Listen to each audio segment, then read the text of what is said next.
மசக்கைகள் மயக்கம் கொண்டு படிசாயும் வாழை தண்டு சுமையல்ல வாரம் சுகம்தான் அம்மா. தாயான பின்புதான் நீ பெண்மணி, தோள் மீது தூங்கடி கண்மணி கண்மணி. காலையில் தினமும் கண் விழித்தால் நான் கைதொழும் தேவதை அம்மா.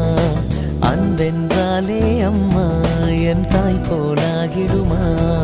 இமை போல் இரவும் பகலும் என்னை காத்த கண்ணையே, உனதன்பு பார்த்த பின்பு அதை விட வானம் பூமியாவும் சிறியது.